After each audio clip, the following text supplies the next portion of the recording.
The first sound didn't belong to me. It wasn't my boots scraping against the broken tiles. It wasn't the rusted pipes dripping in their eternal rhythm. It came from deeper, lower, somewhere the air didn't want to travel. I froze with my headlamp tilted down the concrete throat of the corridor. The beam touched dust suspended in the air like frozen ash. My breath caught, heavy, tasting of copper and mold. The tunnels had their own atmosphere, dense, acidic, always pressing in on your lungs.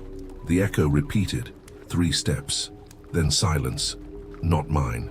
I should explain how I even ended up down there, but explanations don't change the fact that I heard someone walking in a place that had been sealed for decades, places nobody should enter.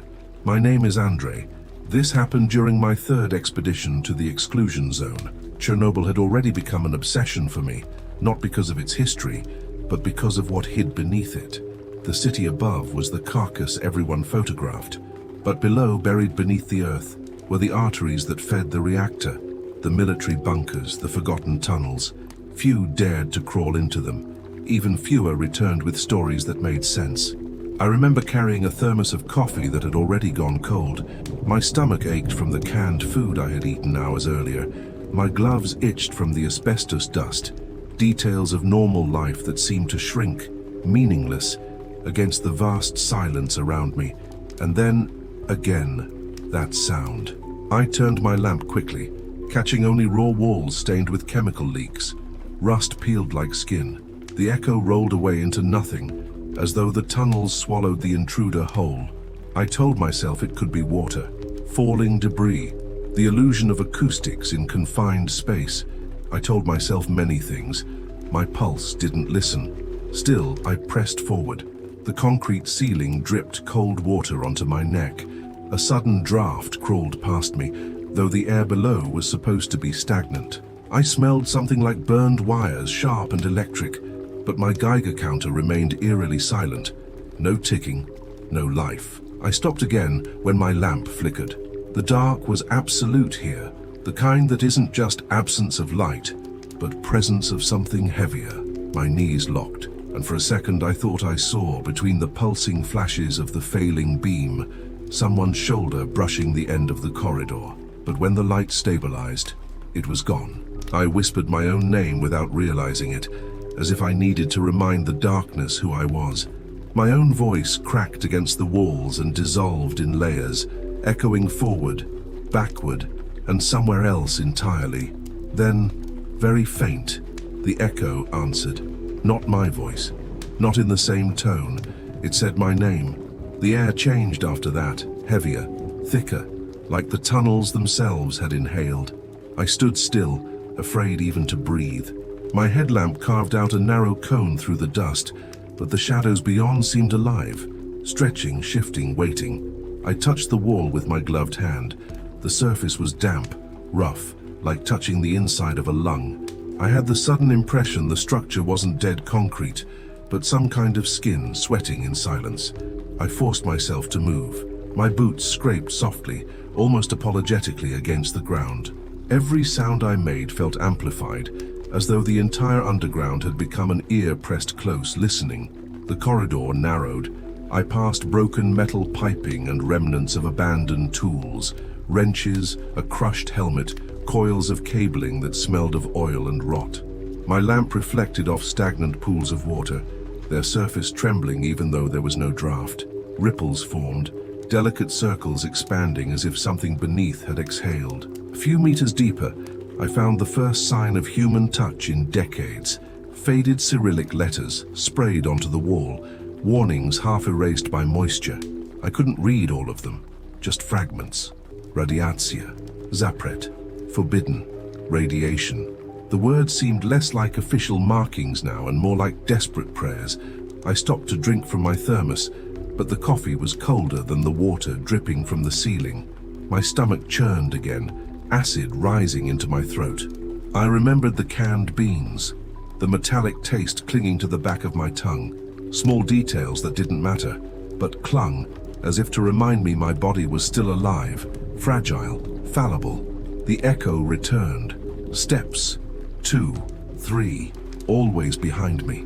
I spun, lamp shaking, but the corridor stretched empty, filled only with dust motes that seemed to fall slower than normal.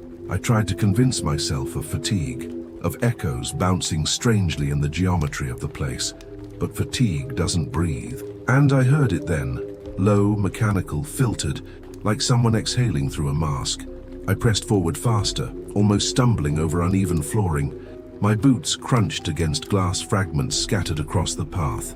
Old fluorescent tubes, shattered. Their powder clung to my gloves when I brushed against the wall.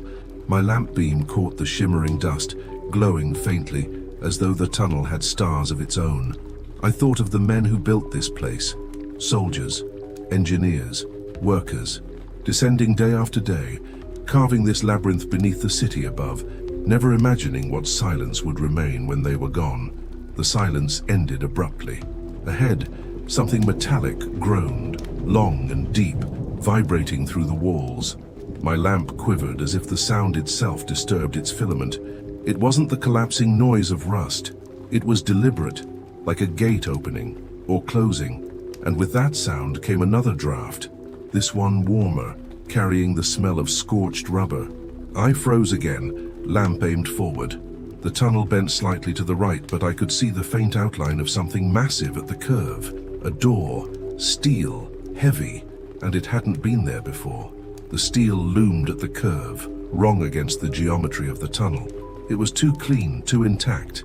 Everything else down there was rotting, bleeding rust, eaten by humidity. But this door looked recent, as if someone had installed it yesterday. I wiped condensation off my mask. My breath came fast, fogging the visor for a moment, and when the glass cleared, I thought I saw the faintest outline of a handprint smeared across the metal surface. Not old, damp.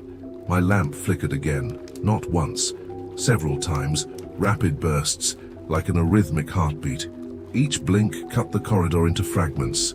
The empty concrete, the steel door, a shadow leaning just beside it. When the beam steadied, the shadow was gone. I gripped my Geiger counter, not because I expected it to protect me, but because I needed something solid to hold. The device was lifeless, its screen blank, no ticking, dead silence. And yet the air felt radioactive in a different way, like it carried a charge that prickled under my skin. I turned in a slow circle. The walls sweated black streaks, cold trickles sliding down. The smell had changed again, faintly sweet, like overheated plastic, mixed with the stench of mold. My stomach twisted, bile touched the back of my throat. I forced it down, swallowing the taste of iron. The lamp sputtered again. Once, twice, then darkness. Total. My chest seized. I hit the casing of the lamp with my palm, frantic, like I could beat life back into it. For 3 endless seconds I stood in black silence, hearing only my own frantic breath. And then, the bulb reignited. The door was gone. I staggered back. My boots skidded against shards of glass, the sound harsh in the confined air. The curve of the tunnel was bare again, a seamless stretch of concrete. No sign of steel, no hinge, no mark. Only damp streaks and peeling paint. My mind fought to keep order. Maybe I was exhausted. Maybe I had hallucinated the shape. But my gloves still carried a smear of moisture from the handprint I'd touched. I wiped them against my suit, hard, like I could erase the proof. Behind me, 3 soft steps. Closer now. I spun so fast the beam sliced dizzy arcs across the walls. Nothing, only dust hanging like pale smoke. My breathing shook, loud against the silence. I kept walking, faster this time. Each step echoed double, like someone perfectly synchronized behind me. Half a second delayed. The sound never faltered, never missed. When I reached for my thermos again, my fingers trembled so badly I nearly dropped it. The coffee inside was no longer cold. It was warm, steaming, but I hadn't poured it. The steam from the thermos curled upward, pale against the cone of my lamp. I couldn't breathe, it wasn't possible. Hours had passed since I left the surface. The coffee had been cold, dead, yet now it pulsed with heat, as if freshly poured. I set it down carefully on the floor as though it might bite. The tunnel around me pressed in, concrete sweating, dripping. My hands wouldn't stop shaking. I needed to keep moving. needed to keep my mind anchored to motion, so I walked, step after step, until the air itself shifted again.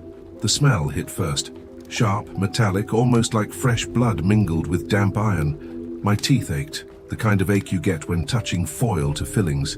My ears popped as though the pressure had changed. Then came the sound, a voice, soft, not loud enough to be a shout, not faint enough to be imagined.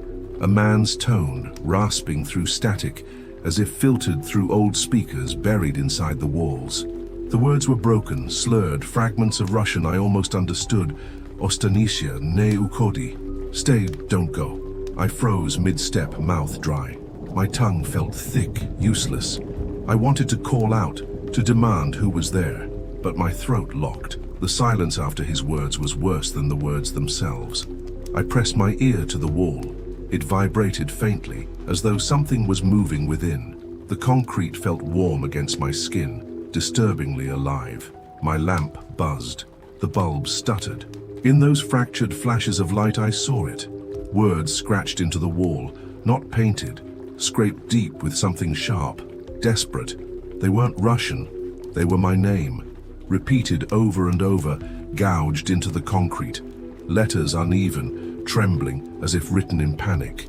Andrei, Andrei, Andrei. I stumbled back, bile burning up my throat. The sound of my boots echoed too loudly, multiplying in all directions. When I steadied myself against the opposite wall, the stone was damp and cold, but beneath it, faint and rhythmic, I swore I could feel breathing, slow, heavy, mechanical. The voice returned, closer, clearer. It spoke my name this time, perfectly. Andrei. I dropped the thermos. The clang shot down the corridor like a gunshot. The steam curled upward from the spill, disappearing into the dark. And then the voice, softer, just behind me, whispering where no mouth could be. The whisper lingered in my ear long after it stopped. I spun so violently my lamp cut jagged streaks of light through the corridor, chasing phantoms that dissolved in dust. No one was there. No one ever should be. I forced myself to breathe, though each inhale felt thick, poisoned. The silence pressed in, dense and swollen, until the smallest sound became unbearable. That was when I noticed it, a faint hum, too steady to be natural. Machinery. It shouldn't have been possible. The power had died decades ago. Still, the hum persisted, low, continuous, vibrating through the soles of my boots. I followed it deeper, unwilling but compelled, my pulse keeping time with the thrum. The corridor widened into a chamber. My lamp swept across twisted remains of equipment, broken consoles, crushed ducts, coils of cabling that looked like veins ripped from the ground. Dust coated everything in a thick gray pelt, but in the center, impossibly, stood one console still alive. Its lights glowed faintly green. Buttons clicked in slow succession, like invisible fingers pressing them. The hum deepened. I approached carefully, feeling the temperature shift. The air was warmer near the console, carrying the smell of burnt oil and ozone. My gloves left streaks in the dust as I touched the panel.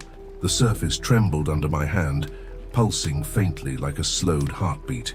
Suddenly the screen flickered, static, then lines of Cyrillic text rolling upward too fast to read. I caught glimpses. Reactor. Access denied. Error. Then it stopped. What replaced it drained the blood from my face. Letters scrawled across the glow. Andrei. I stumbled back, boot crushing glass. The sound echoed like shattering bone. My lamp flared, nearly dying, then held on weakly. Behind me metal clanged, something heavy shifting. I turned to see an old ventilation fan embedded in the wall. Its blades, rusted and bent, began to spin slowly. Dust stormed through the chamber, stinging my eyes. The fan wailed, a mechanical scream that rose higher and higher, until I thought the metal would rip itself apart. Then, from deep inside the duct, came the sound. Breathing. Again, but closer. Amplified by the machinery like lungs exhaling through steel. I raised my lamp to the vent. The blades slowed, groaning, until they stopped at an angle that left a gap in the dark tunnel beyond. For the briefest second, I saw it. A face. Pale, blurred, pressed against the grating from the inside. The lamp flickered. The face was gone, but the hum of the machinery didn't stop, and the console still glowed with one word pulsing, repeating, "Alive, stay." I forced myself to look away from the console. The word kept pulsing, "Stay." Every blink of the green light felt like a heartbeat not my own. I pulled out the folded map I had brought, crumpled from days of sweat in my pocket. It was an old schematic of the service tunnels, something I'd bribed a guard for. I spread it against the wall, tracing my location with a trembling finger. The lines didn't match. According to the map, the chamber shouldn't exist. A surge of nausea hit me. My stomach cramped from the canned food, the acid crawling upward again. I leaned against the wall, sweating under my suit. The concrete was damp, cold against my skull. When I steadied the lamp over the map, I noticed something stranger, faint pencil marks in the margins. Not mine. Arrows pointing to corridors, circles around dead ends. I had studied this paper for weeks before coming here. Those marks hadn't been there before. I followed the nearest arrow with my eyes. It led to a blank section, a place the schematic hadn't detailed, just a white void. But someone had drawn a passage leading straight into it, a corridor that shouldn't exist. The hum behind me grew louder, like the console approved of my discovery. I folded the map quickly, shoved it back into my pocket, and hurried toward the next junction. The tunnel narrowed again, walls squeezing closer, as though the earth was trying to crush out any intruder. My lamp beam jittered across cracked tiles, stains spreading like veins. I passed rusted ladders leading upward to sealed hatches, their rungs coated in black slime. The smell of wet soil and ammonia seeped from every crevice. Then the corridor split, left or right. My map insisted both paths were dead ends, yet both stretched on in my light. My throat dried. I chose the left, more out of desperation than logic. Halfway through, I felt it again, air moving against me, a draft from somewhere ahead, impossible in sealed tunnels. My lamp shook, revealing claw-like scratches on the walls, uneven, desperate, gouged by hands or something else. At their end, faint symbols emerged, shapes like circles within circles, intersecting lines. Not Cyrillic, not anything I recognized. I pressed the map flat again, and there, faint, impossible, new marks had appeared, as if invisible hands were sketching them in real time. A thin line formed where I stood, stretching forward, drawing my path. The pencil marks curved, leading to another circle, an area the original map didn't chart. It was guiding me. The draft grew stronger, carrying the smell of burning plastic mixed with ash. My lamp flickered, barely holding. The sound of water dripped somewhere far ahead, but slower than normal, each drop unnaturally spaced. And then I noticed something that froze me cold. The new lines on the map didn't just lead forward.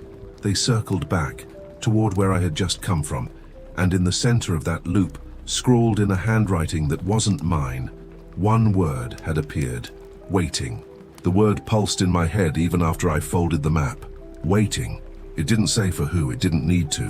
The draft thickened as I walked, brushing against my mask like someone exhaling directly into my face. My lamp trembled in my grip. I angled it upward and saw a pipe running along the ceiling, split open at one joint. From the rupture came a faint hiss, slow and deliberate, as though the tunnel itself were breathing through metal lungs. I kept moving, but the sound followed. Each step I took, it matched with a wheeze, metallic and wet. My skin crawled beneath my suit. I knew I was alone, but the rhythm was too perfect. Inhale, exhale. The temperature dropped. Condensation collected on my visor, smearing my reflection. I wiped it away with a gloved hand and froze. For an instant, my reflection didn't move the same way I did. My hand rose, but the one in the fogged glass stayed still. I stumbled back, hitting the wall hard. Dust rained down, dry and bitter in the air. The breathing grew louder, deeper, echoing down the length of the corridor. I passed broken equipment, half swallowed by the concrete, rusted gauges, collapsed ducts, a gas mask with the glass cracked wide open. I stepped on it accidentally, the crunch echoing like bone breaking. Then I heard it, not just breathing now, a sound layered beneath it, faint but distinct. Words, Russian again, fractured, distorted like radio static. I caught fragments. "Nay, Odin, not alone. Sdes, here." I clenched my jaw until my teeth hurt. The voice came from everywhere, through the pipes, through the walls, vibrating against my ribs. I swung my lamp toward the duct. The beam caught movement inside. At first it looked like steam writhing in the dark metal throat, but then shapes emerged, something pale, something pressed against the vent like a face straining to push through. The breathing surged, rattling the bolts on the wall. My Geiger counter, dead for so long, crackled once violently, then fell silent again. I turned to run, stumbling, slamming shoulder against the wall as I pushed down the corridor. My breath came ragged, colliding with the echo of that mechanical wheeze behind me. Then, silence. The breathing stopped. I slowed, lamp shaking, and saw something ahead, a shape of metal, large, blocking the corridor. At first I thought it was another sealed hatch, but no, this was different. A massive steel door, its surface blackened with heat, its frame twisted as though melted into the concrete. It stood half open. A thin slice of darkness waited beyond, and from inside, the metallic breathing began again. The door groaned when I touched it, steel grinding against warped hinges. My lamp beam barely slipped through the opening, swallowed by the dark inside. The air that drifted out was warm, moist, carrying the smell of scorched rubber mixed with rot. I pushed harder, shoulder to the metal. The sound shrieked, a scream of rust, and I winced as the vibration shot up my arm. The gap widened enough for me to slide through. I hesitated, heart hammering, then ducked inside. The chamber was larger than I expected, circular. My lamp cut across walls slick with condensation, pipes protruding like ribs from all sides. The floor was wet, black puddles reflecting my trembling light. Then I saw them. Locks. Hundreds of them. Padlocks, chains, bolts, fixed directly into the walls, dangling uselessly. Some brand new, shining. Others ancient, corroded, half fused to the concrete. None of them attached to anything. Just hanging there, like offerings. I stepped closer. The clink of a loose chain echoed unnaturally long, repeating as if the room itself wanted to imitate me. I lifted one of the locks with my glove. It was warm to the touch, impossibly so. A faint ticking noise rose behind me. I spun, lamp jerking wildly. The source was a control panel in the corner, almost hidden by dripping pipes. Its lights pulsed steady. With each pulse, another lock clattered faintly on the wall, as though tugged by invisible fingers. My Geiger counter sputtered alive, crackling in frantic bursts. The noise stabbed into the silence, then died again, leaving only my pulse in my ears. I approached the panel. The screen was shattered, but faint lines of text crawled across the fractured glass. Cyrillic again, broken words, Zapati.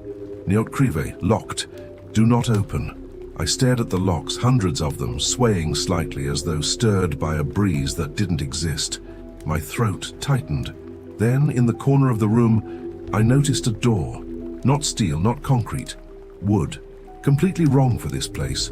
Its surface was raw, splintered, damp with dark stains that smelled faintly of ash. It had a single padlock on it, shiny, silver, untouched by rust. My lamp flickered, and all the other locks rattled violently, chains clanging in unison, the sound swelling like 100 desperate hands trying to keep something inside. The wooden door shivered once, as though struck from the other side. Then the whisper came again, from nowhere, from everywhere. My name, Andrei, and just as I staggered back, the padlock on the wooden door snapped open on its own, dropping into the water with a dull splash. The splash echoed too long. Ripples spread across the black puddle, yet no stone or debris had fallen, only the broken lock. My chest tightened as I stared at the wooden door. It hung slightly ajar now, revealing a crack of darkness that seemed deeper than the corridor outside. I didn't want to step closer, but my feet betrayed me, crunching against fragments of rust and glass scattered across the floor. The chamber smelled heavier now, a sourness like rot baked into wet wood. I pressed a hand against the door and pushed. It opened with a moan, the sound of swollen planks tearing against their frame. My lamp cut through the gap. unveiling a narrow passage beyond. The air shifted, drier, powdery. Dust, thick and ancient, swirled into the beam. I stepped inside. The corridor sloped downward. Each step crumbled something brittle beneath my boots. I knelt, touched the ground, and froze. Bone, splintered, yellowed, scattered in fragments. Not one, not two. A carpet of them stretching into the dark. The smell hit me fully now, dry decay, chalky mixed with mold. My gloves brushed over a ribcage half buried in dust, brittle enough to collapse under the lightest touch. The bones weren't arranged. They weren't buried. They had been dropped, forgotten. I whispered without meaning to. How many? The echo mocked me with the same words, but softer, like a second voice. Farther in, I found skulls. Dozens. Their hollow sockets stared upward, dust piled inside like offerings. Some were cracked, some cleanly sawn. One had something lodged in its teeth. Fabric, a piece of uniform collar. Soviet. The corridor widened into another chamber. Smaller, lower. My lamp shivered across the floor, revealing shapes slumped against the wall. Skeletons still in pieces of suits, boots, helmets. Whole bodies left where they'd collapsed. I gagged into my mask. The bile I'd been holding back surged up my throat, bitter and metallic. I doubled over, pressing a hand to the cold wall. My body didn't care that the remains were decades old. The stench of ash and dust filled me until I couldn't tell if it was real or only in my mind. And then, movement. At first I thought my lamp had caught the shifting dust, but no. One of the helmets on the far wall trembled, tilted, fell onto its side. I froze, every muscle locked. My beam lingered, breath shallow, eyes burning. The skull beneath the helmet rolled into the open, landing face up. Its jaw cracked, opening slowly, wider than natural. Dust poured out of the mouth like breath that had been waiting decades to escape. My lamp flickered, and for the briefest second, I saw more than skulls. I saw figures, not skeletons, not dust. Figures, hunched in the dark, their heads turning toward my light. When the lamp steadied, they were gone. Only bones again, only silence. But one of the skulls now sat upright, staring directly at me. The skull stared at me with its hollow sockets, dust trickling from its jaw like grains of sand through an hourglass. My lamp trembled, beam cutting wild arcs across the room full of bones. Nothing moved, yet the silence itself pulsed, thick, alive, like a heartbeat beneath the ground. Then it happened. The floor shuddered, not violently, but enough to rattle loose pebbles from the ceiling and make the bones shift against one another with a dry clatter. I froze, every nerve screaming. The vibration rolled through my boots, steady, deliberate, like something massive breathing far below. Another tremor followed, then another.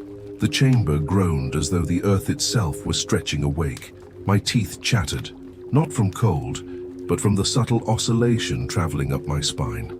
I pressed against the wall for balance, but it too vibrated faintly, as though carrying the pulse from somewhere deep. I closed my eyes. Stupid, dangerous, but I needed to know. I pressed my ear to the concrete. I heard it. A thud, slow, heavy, rhythmic, like a heart. My stomach lurched violently. I doubled over, retching, though nothing came but acid burning my throat. I wiped my mouth with the back of my glove, the taste of rust coating my tongue. The lamp flickered. The skulls around me seemed to shift in those brief darknesses, faces turning, jaws stretching wider. I stumbled forward, boots cracking ribs underfoot, and forced myself down the sloping corridor. The pulse grew stronger the deeper I went. The tunnel itself seemed to expand and contract, a subtle swelling in the walls, as though I were moving through the veins of some buried giant. Then the sound changed. The thud grew sharper. Not just a heartbeat anymore, something metallic layered into it. The echo of hammers, of machinery slamming in rhythm with the pulse. I reached another chamber. This one was different, larger, with a domed ceiling dripping in thick condensation. My lamp swept across the floor. Pools of black water trembled with every beat, rippling outward in perfect circles. In the center of the chamber stood something impossible, a rusted reactor control chair bolted into the ground, its frame fused with pipes and cabling that disappeared into the walls. It looked less like machinery and more like a throne grown from the tunnel itself. The pulse thundered now, vibrating through the chair, through the walls, through my chest. My ribs ached with each wave. And then, the chair moved. It turned slightly, slowly, as though something unseen sat within it, adjusting its weight. I stumbled backward, lamp shaking so violently the shadows smeared into living shapes along the walls. The chair kept turning, inch by inch, until it faced me. And though it was empty, I knew something was staring straight back. The chair stared at me. Or maybe it was only the way it had turned, its rusted frame groaning to a stop. Still, I couldn't shake the sensation of a gaze fixed on me, heavy and unrelenting. The pulse of the earth slowed, softer now, quieter. But in its place came something worse. Whispers. They began faint, too faint to distinguish. I thought at first it was my own blood rushing in my ears, but then the words shaped themselves. Russian, fractured, layered as if multiple voices spoke over one another. Orders, military cadence. Stoi, zakvati, nikto ne vychodit. Stop, secure. No one leaves. My throat closed. These were commands, echoes of drills long buried beneath ground and time. I knew enough Russian to recognize the tone. Officers barking orders, soldiers responding. Yet there was no one here. No boots striking, no rifles clattering. Only whispers stitched into the air itself. My lamp sputtered. In one flicker, the chamber filled with shadows of men. Dozens of them, helmets gleaming faintly, rifles slung, postures rigid. My breath caught. I blinked, light flaring, and the soldiers were gone. Only walls, only pipes dripping black water. I staggered closer to the control chair. My boots sloshed through shallow pools, each ripple catching faint green glows leaking from seams in the concrete. Radiation, or something else entirely. The chair vibrated under my gaze, and then I heard it, different from the whispers. A clearer voice, cutting through the static, so close it felt spoken directly into my ear. Andre. I spun. My lamp hit the far wall, nothing. But on that wall etched deep were words in Cyrillic, Oni smotriat. They are watching. I backed toward the corridor. My heel struck something solid. I looked down. A helmet. Soviet issue, visor cracked, but it wasn't empty. Inside lay a skull, jaw locked open as if mid-scream. The whispers swelled, commands overlapping until they became a frenzy, incomprehensible, like a broken radio stuck between stations. My Geiger counter snapped alive again, crackling violently, then cutting out. The chair groaned once more. Slowly, painfully, it began to rise. The metal frame lifted, hinges shrieking, cables pulled taut, trembling as they peeled from the floor. The whole room shuddered with its movement, water trembling in perfect concentric rings, and beneath the din, a single phrase cut through, clear, precise, in Russian. Andre, report. The command still rang in my head. Report. I couldn't answer.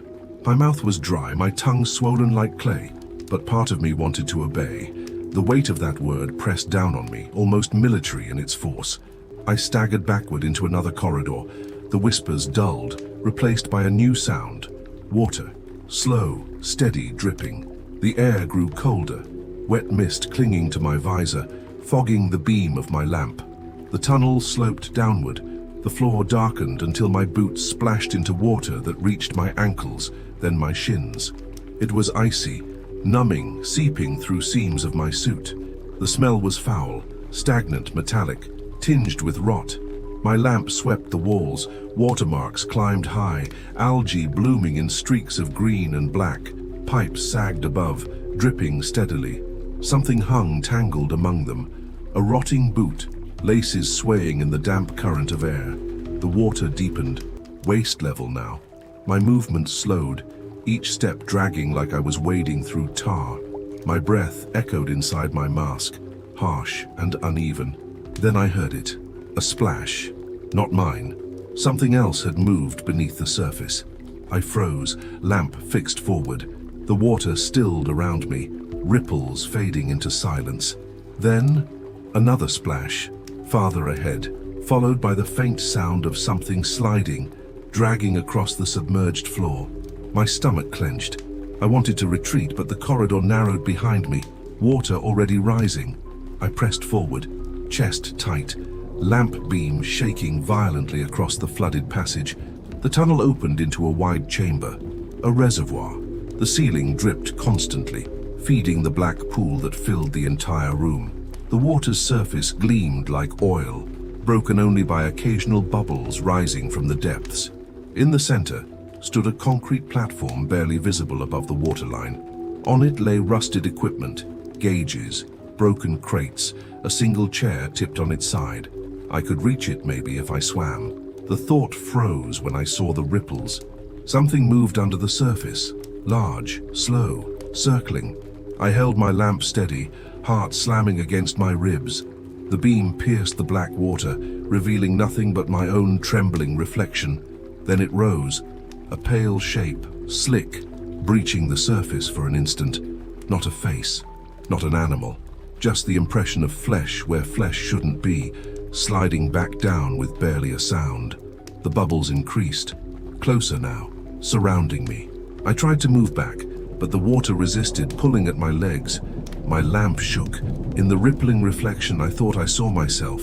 Only, my reflection wasn't moving the same. It was smiling. I stumbled back from the water, nearly dropping my lamp. The reflection vanished the moment I broke eye contact, but the image lingered in my skull, my own face, grinning where mine had not. The chamber vibrated faintly with each ripple. Whatever lived beneath the water sank back into silence. Only the dripping above remained steady and cruel. I turned, desperate to retrace my path. The tunnel I had entered through stretched behind me, half drowned, glistening under my lamp. Relief flickered for a second until I blinked. The corridor was gone. Where there should have been concrete walls and a sloping passage, there was only water, black, endless, swallowing everything. The exit had dissolved into the reservoir itself, as though I had never walked through it. My chest tightened. I staggered backward, nearly tripping over submerged debris. I raised the map from my pocket, fumbling, light shaking over it. New lines had appeared again. The flooded chamber was there, sketched crudely in pencil, but there was no exit marked, no corridor leading back, just a circle of black ink drawn over the space where I stood. Inside that circle, a single word, trapped. I dropped the map, watching it float on the water's surface before sinking slowly, ink bleeding into the black. My breath came ragged, fogging the visor until my own reflection stared back at me again. Then, another splash. Behind me this time, louder, closer. I spun, lamp shaking violently across the reservoir. The surface rippled outward from the far corner, as if something massive had brushed just beneath. The ripples spread until they reached the edge of the platform in the center. I locked my eyes on it, the only solid ground left in the chamber. I waded forward, boots dragging, water climbing higher up my torso. Halfway there, the lamp sputtered. Darkness swallowed the chamber, leaving only the sound of my own splashing.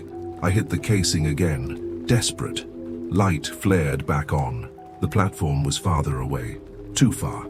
No, not possible. My feet had been moving toward it. Yet the distance had grown. The water stretched longer, the chamber bending with each flicker of light. I froze. My heart pounded so violently I thought the visor would fog white with every breath. And then from behind me, where no corridor remained, a voice, low, calm, Russian, but unmistakable. "Andrei, come back." The voice rippled across the chamber, carried by the water-like vibration through a drum. I spun, lamp beam cutting jagged arcs, but there was nothing, only black water, endless, swallowing every possible way out. My knees nearly buckled. My arms trembled so hard I almost dropped the lamp, and I whispered out loud just to hear something human, even if it was my own voice. The sound cracked, thin, pitiful. Then the water shifted again. Ripples spread toward the far wall, but there was no splash, no shape breaking the surface.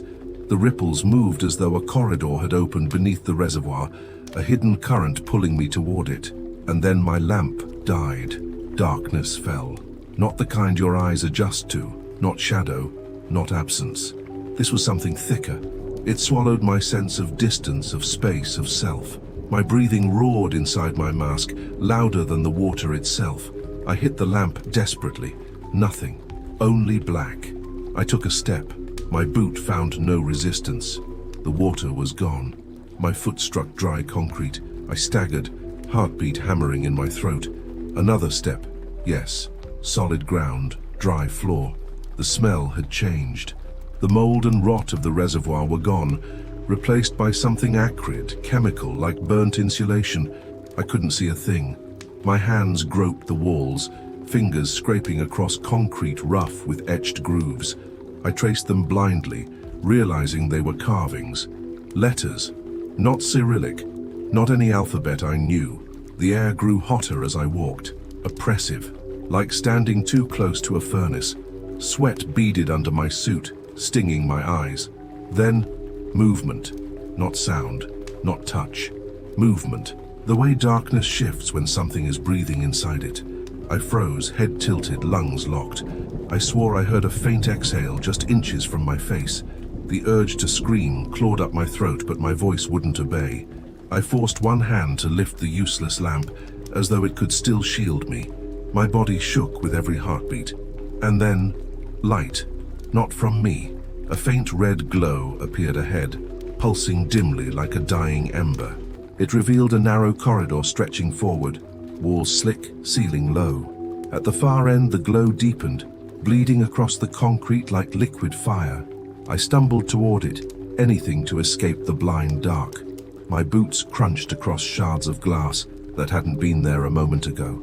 The sound echoed far too long, bouncing back distorted, as though dozens of footsteps answered mine. The corridor bent sharply, and the glow widened. A doorway. I stopped just before crossing the threshold. The air beyond was hotter, trembling with each pulse of that red light, and the smell sharp, nauseating, like burning flesh mixed with melted plastic. I hesitated. My skin crawled, but behind me in the darkness, something exhaled again, louder this time, closer. I had no choice but forward. The red glow bathed the corridor like an open wound. I stepped through the doorway, shielding my face, though there was nothing to shield it from. Only the heat, oppressive, wrapping my body like a furnace. My visor fogged instantly, blurring the glow into shifting shapes. The smell struck harder inside. Ash, charred wood, burned plastic, but beneath it, something worse. Sweet, cloying, unmistakable, burned flesh. My stomach lurched. Acid rose in my throat. I gagged, swallowed hard, tasted metal. The chamber was larger than the last, circular again. My lamp flickered back to life in weak spurts, mixing with the red glow. For a moment, I wished it had stayed dead. The walls were scorched black, streaked with soot. Markings covered them, not carved but seared, as if someone had burned letters into the concrete with a torch. Some were Russian, fragments of orders, numbers, dates. Others were symbols I didn't recognize, twisting, looping. They seemed to shimmer faintly, as though the heat still lived inside them. The floor was littered with remains, not bones this time, charred husks. Suits melted into skin, helmets fused with skulls. Dozens of bodies frozen in gestures of agony, some reaching toward the walls, others collapsed in heaps. Ash clung to them, flaking into the air when I passed too close. The glow pulsed stronger near the center. I raised my lamp, beam trembling across the room until it hit the source. A pit, a circular cavity burned straight into the floor, edges jagged, walls scorched red. Heat radiated from it in waves. I edged closer, my boots crunching ash. The smell grew unbearable, choking, as though the pit exhaled centuries of burning. I leaned over. At first, only darkness. Then, faint movement. Not fire, not smoke. Something shifting, writhing, far below, like bodies pressed together, turning slowly in silence. I stumbled back, heart hammering against my ribs. My boot struck something solid. I looked down. A charred helmet lay at my feet. Inside, instead of bone, was a wad of ash shaped vaguely like a face. Its hollow sockets turned up at me. And then, air moved. Not from behind, From the pit, a rush of hot breath surged upward, slamming into my visor, fogging it completely white. The smell of ash and burned skin filled me, invaded me. Through the fogged glass, I thought I saw a hand reach up from the pit, fingers blackened, skeletal, grasping for me. My lamp flickered violently. The red glow swelled, painting the chamber like liquid fire. The whisper came again, low, inside my head now. "Andre, join us." I staggered back from the pit, boots crunching over brittle fragments of bone and ash. My breath tore through the mask, shallow and rapid, fogging the visor so thick I could barely see. I wiped it with my glove, smearing soot across the glass. But the chamber didn't change. The pit still pulsed, faint red glowing from below like an ember that refused to die. I had to get out. Any direction, any path. My lamp flickered and steadied just enough for me to spot a narrow passage opposite the pit. The walls around it were scorched, cracked, but open. I moved quickly, every step echoing too loud. The air cooled slightly the farther I got, though the stench lingered, clinging to my throat. The passage grew tighter, walls closing in until my shoulders brushed concrete. That was when I saw them. Scratches. At first faint, shallow lines, then deeper, longer. Whole sections of wall clawed bare, concrete stripped down to white scars. They weren't random. Desperate hands had carved them. Layer by layer, nails and bone ground down until nothing remained. I lifted my lamp higher. Words emerged among the scratches. Dozens of them, all in Russian. Some I could read, others mangled and frantic. Pomogi, help. Temnota, darkness. Smert idet, death is coming. The words stretched on and on, repeating, overlapping, as though countless voices had begged into the stone over years. My stomach churned. Then I saw a different word, English, clear, carved deep enough to shatter the surface. Andre. The letters ran jagged, trembling. My knees weakened. I pressed my palm against them. The stone was warm. The scratching sound came next. Not memory, not history. Now, from deeper in the corridor, faint at first, then sharper. Concrete being gouged in real time. Nails dragging. A frantic rhythm, faster, desperate. I froze. My mouth filled with the taste of metal. My lamp trembled in my hand, throwing erratic shadows across the walls. The noise grew louder, closer. I raised the beam forward. The scratches stopped instantly. Silence crashed down like a weight. Then, on the wall just a few steps ahead, new letters appeared. Not slowly, not by hand. They carved themselves in jerks, dust spilling outward with each stroke. I stared, frozen, as the wall wrote itself before my eyes. Don't leave me. My lamp flickered. In the momentary dark, I thought I saw someone pressed against the wall, face first, clawing until their fingers were gone. When the light steadied, only fresh scratches remained, and they were still warm. The warmth of the fresh scratches clung to my glove. I pulled my hand back, heart hammering, and nearly dropped the lamp. The corridor seemed narrower now, as if the walls had shifted while I wasn't looking. I forced myself forward.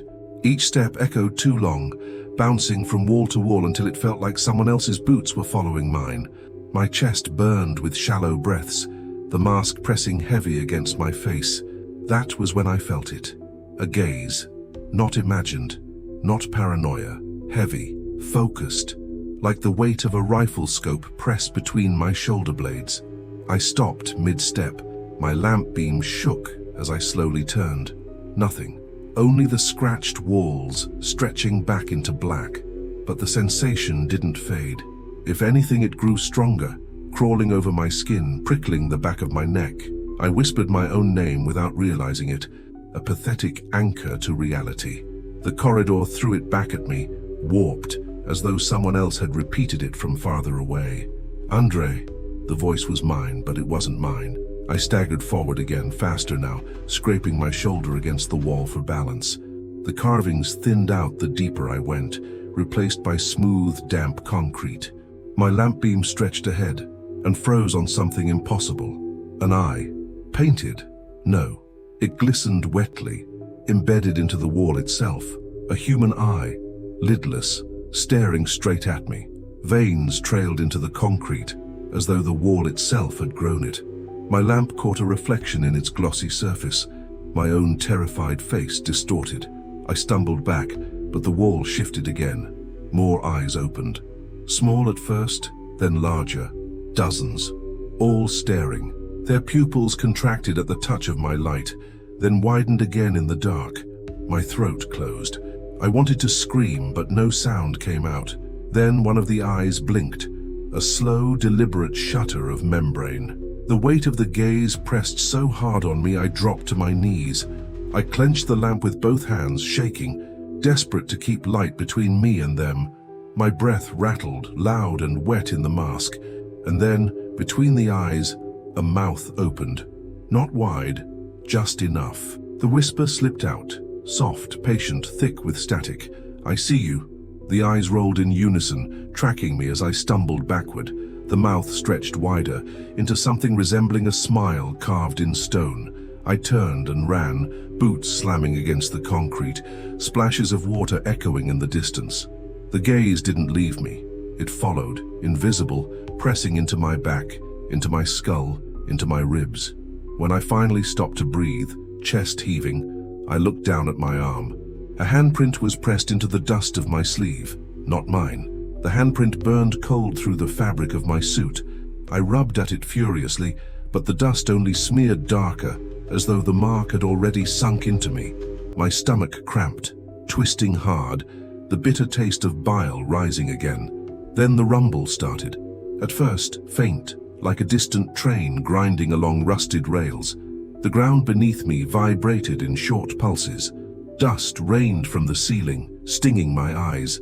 I pressed my palm to the wall for balance, but it trembled too, alive with the same deep rhythm. The collapse came sudden.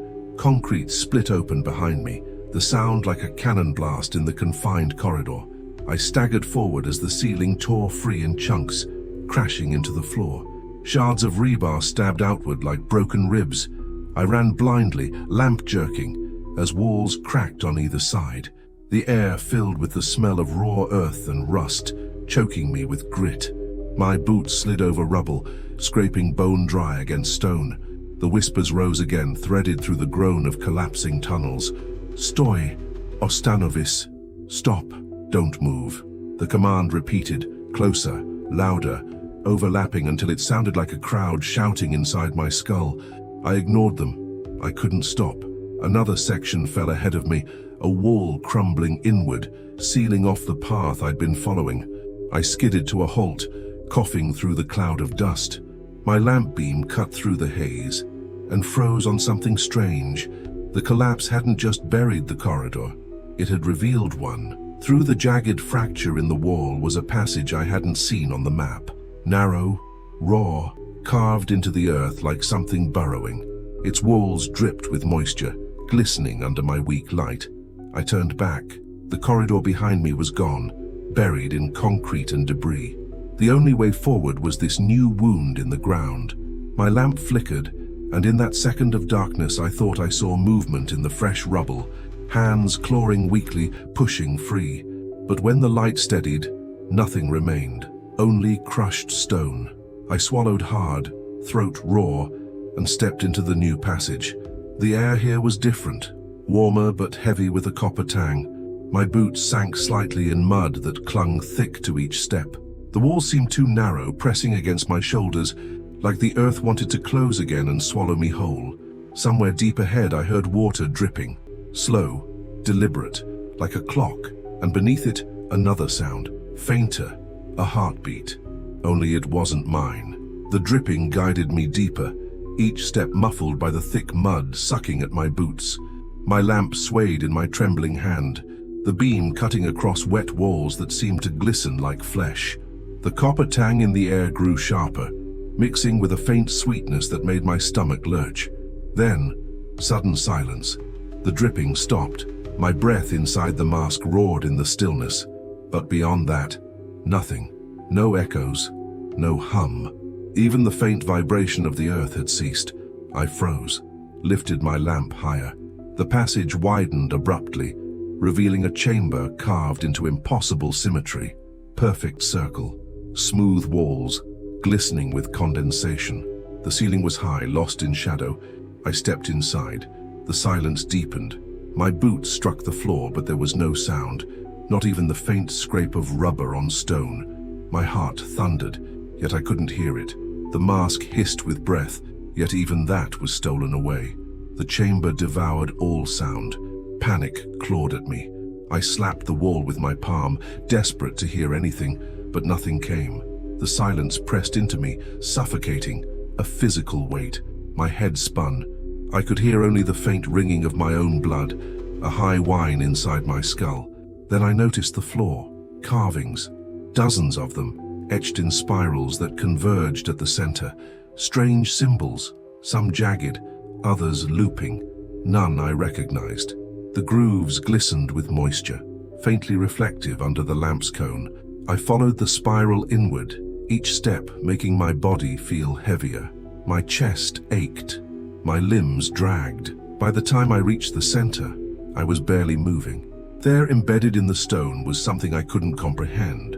Not an object, not a body, a hollow, a depression in the floor shaped vaguely like a human figure, as if the stone had melted around someone who lay there once and was absorbed into it. My lamp trembled over the hollow. The edges shimmered faintly, not with moisture but with something alive, like heat waves rippling in silence. I knelt without realizing it, my gloved hand hovering above the indentation. The urge to touch it gnawed at me, a pull subtle but undeniable dragging me closer. Then movement. The hollow shifted, slowly, deliberately, like something beneath the stone was breathing. The silence thickened, so absolute it rang in my skull. My body locked in place. My hand hovered just inches above the shimmering outline, and in that silence, a thought slipped into my head. Not heard, not spoken, inserted. Lie down. The dripping guided me deeper, each step muffled by the thick mud sucking at my boots.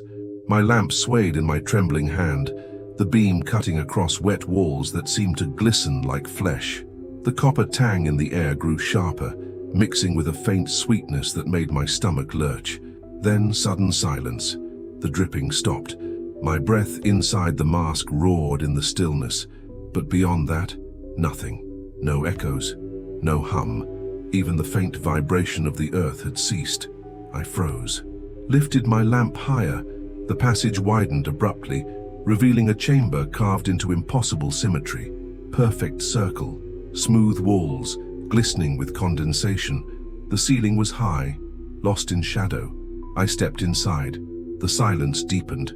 My boots struck the floor, but there was no sound, not even the faint scrape of rubber on stone. My heart thundered, yet I couldn't hear it. The mask hissed with breath, yet even that was stolen away. The chamber devoured all sound. Panic clawed at me. I slapped the wall with my palm, desperate to hear anything, but nothing came. The silence pressed into me, suffocating, a physical weight. My head spun. I could hear only the faint ringing of my own blood, a high whine inside my skull. Then I noticed the floor, carvings, dozens of them, etched in spirals that converged at the center. Strange symbols, some jagged, others looping, none I recognized. The grooves glistened with moisture, faintly reflective under the lamp's cone. I followed the spiral inward, each step making my body feel heavier. My chest ached, my limbs dragged. By the time I reached the center, I was barely moving. There, embedded in the stone, was something I couldn't comprehend.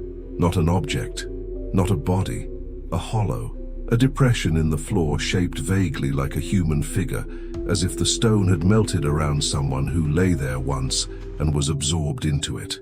My lamp trembled over the hollow. The edges shimmered faintly, not with moisture but with something alive, like heat waves rippling in silence. I knelt without realizing it, my gloved hand hovering above the indentation. The urge to touch it gnawed at me, a pull, subtle but undeniable, dragging me closer. Then movement. The hollow shifted, slowly, deliberately, like something beneath the stone was breathing. The silence thickened, so absolute it rang in my skull. My body locked in place. My hand hovered just inches above the shimmering outline, and in that silence a thought slipped into my head. Not heard, not spoken, inserted. Lie down. The command pulsed in my skull. Lie down. It wasn't a voice, not sound. It was thought pushed into me, heavy as lead, sticky as tar. My knees buckled on their own, body eager to obey. I pressed my hand against the hollow in the floor. It was warm, too warm. My glove came away damp, smeared with something dark that shimmered under the beam of my lamp. I staggered back, panting. My own breath echoed inside my mask again, faint, distant, as if it belonged to someone else. I turned the lamp toward the walls. A door had appeared. It hadn't been there before, perfectly rectangular, its frame flush with the smooth curve of the chamber. Unlike the others I had seen, this wasn't rusted or scorched. It was black, polished, absorbing light. The surface reflected nothing, only swallowed every photon the lamp spilled on it. I approached slowly, boots dragging across the spiral carvings. My chest heaved, each breath harder than the last, as though the air itself resisted me. The closer I came, the weaker I felt. The door pulsed faintly, not light, movement. It throbbed, as though something immense on the other side was breathing. I stopped a few steps away. My stomach cramped violently. Bitter bile surged into my mouth. I doubled over, gagging inside the mask, choking on acid and the taste of copper. When I lifted my head, the door was open, not swinging, not sliding, simply open. Beyond it was nothing, not shadow, not space, nothing. A void so absolute my eyes couldn't grasp it. My lamp's beam vanished the moment it crossed the threshold. The silence deepened. I couldn't even hear myself breathe anymore. And then, movement. A figure stood inside the void. Not emerging, not approaching, just there. Shape blurred, height impossible, edges shifting like static. But it leaned forward slightly as though watching me. I dropped to my knees. My hands shook so badly I nearly crushed the lamp. Tears blurred my visor, though I wasn't aware of crying. The figure tilted its head, curious, patient. And then, in the silence, my own voice came back to me, clear, calm. You never left. The door pulsed once more, and the chamber swallowed the light.